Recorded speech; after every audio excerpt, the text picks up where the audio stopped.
when you are talking about the second function, right? They not only accept deposits from the general public, but whatever deposits are collected, these deposits, some portion of the deposits are shown as reserves to the regulatories, whereas some portion of the reserve is given to the borrowers, entrepreneurs, or business houses in the forms of loans and advances. By giving or by sanctioning loans and advances, banks fetch return or interest, which is a major source of their revenue. Now, the third major important function that a bank performs is facilitating or aiding payments and remittance in the economy. See, banks are the intermediary parties. Banks are the TPAs, right, who transfer the money from the sender to payer. See, whatever mobile banking operations that we perform, or whatever internet banking operations that we perform, banks act as an intermediary party in those transactions to make payments and also to receive money between senders and borrowers. So they not only accept deposits, they not only provide loans and advances, but they also help you in payments and getting money, which facilitates economic activities in the country. See, whenever we are talking about a payment system, right, when you want to settle any financial transactions of monetary value through transfers, it can be like physical transfer of money, it can be electronic transfer of money. Banks remits the funds, right? That is, they are sent or transferred to another account for any product or services that you buy. So banks facilitate the making of payments from one place or one person to another person or another place by using checks, bills of exchange, demand drafts, anything, right? Apart from primary functions, banks also perform something called as secondary functions. And the important secondary functions that a bank performs is they discount bills of exchange. See, banks provide liquidity, or banks provide this option to business people that they can exchange or they can discount the bills of exchange, right? Whenever a business house or whenever an individual or an entrepreneur is in need of money, if he has any bills of exchange, they can discount them with the banks. So apart from accepting of deposits, giving of loans and advances, they also discount the bills of exchange for cash or for liquidity. Not only that, banks also give you something called as an overdraft facility. Now, here comes the question, what is an overdraft facility? An overdraft facility is a facility in which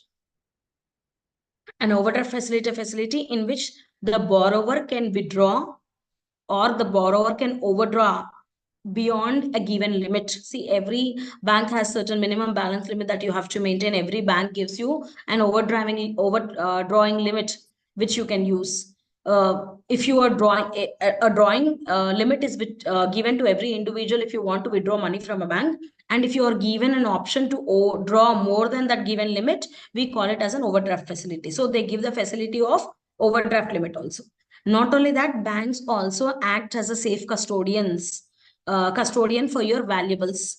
They provide you something called as a locker facility where you can keep your valuables, where you can keep your documents safely, right? For this purpose, they are charging some amount of interest. They are charging some amount of fees for taking care of your valuables or for taking care of your belongings. So they not only give you primary functions like accepting of deposits, providing of loans and advances, facilitating payments and remittance in the economy, but they also provide you secondary options like discounting of bills, overdrafting facility, or locker facility. Apart from this, banks also offer many other services like financing internal and external trade. See, banks provide a lot of financing activities in order to carry out business within the country and outside the country also, right? So they deal with something called as discounting of not only domestic bill of exchange but discounting foreign bills of exchange also. They issue you something called as letters of credits and other guarantees towards the customer. So they not only encourage internal trade, but they also encourage something called as external trade also. Not only that, banks also help you out in something called as agency services. Now, what are agency services is, see, banks act as your agents.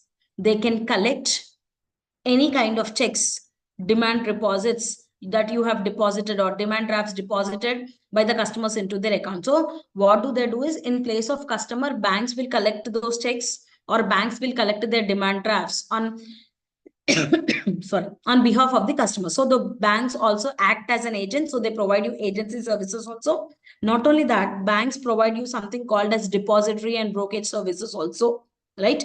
They help their customers in purchasing of shares, selling of shares, collecting of dividends, or they even help you in investment advisors also. So banks help you a lot. Banks help a lot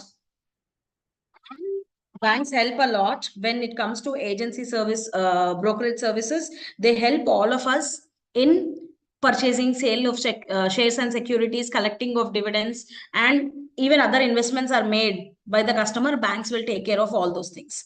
Not only that, they provide you something called as foreign exchange services. See, banks provide